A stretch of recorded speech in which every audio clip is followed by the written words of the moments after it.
Well, what we understand is that humanitarian goods have been allowed into Rafah, and we also understand that patients suffering from very critical injuries have been allowed out. I'm standing at the Kuwaiti hospital.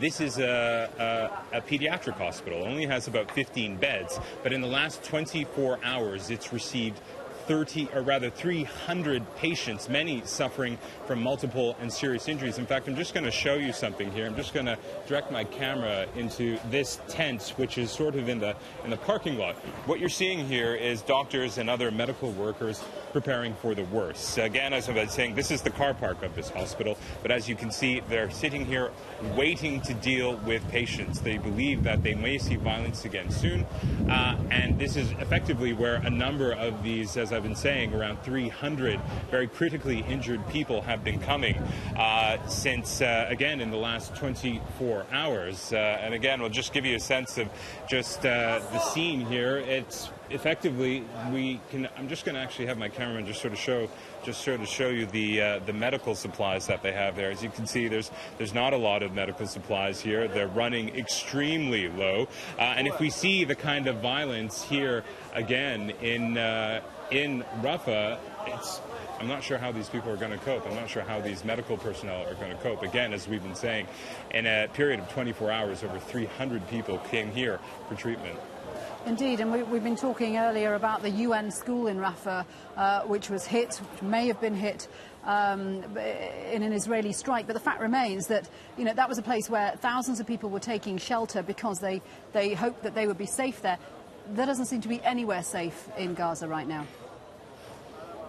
Indeed. In fact, this is now the third time that a UN school designated as a shelter, designated as a safe place, has been targeted by shelling.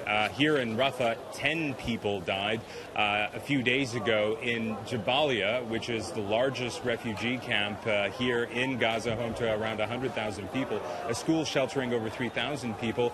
Between 16 and 19 people were killed. And as you rightly point out, it really just lends to this feeling that most Gazans have, which is no place is safe, whether it's their homes, whether it's UN shelters. It doesn't seem that anywhere they go, they can go and have shelter, some sort of respite from the violence that they've been seeing.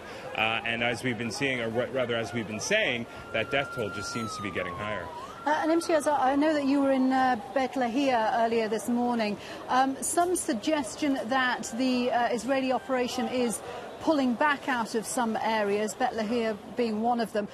Did you see tanks leaving the area? Are people going back home?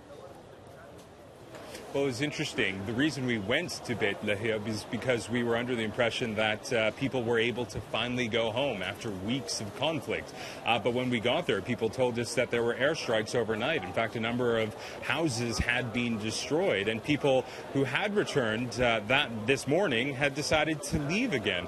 Now, in terms of just whether we've seen any Israeli forces withdraw from the area, we haven't seen any ourselves. But I should point out that in the hours that we were there, we heard an awful lot of artillery shelling. We heard what we believe were airstrikes as well. So although the Israelis publicly saying that they are winding down at least some of their ground operations, or at least pulling out some of their forces, the fighting hasn't stopped, at least for the people in those areas. And indeed, here in Rafah, which has seen some of the worst fighting over the past 48 hours. OK, Imtiaz, thank you for that. Imtiaz Tyab updating us from the heavily bombarded area of Rafah in Gaza there.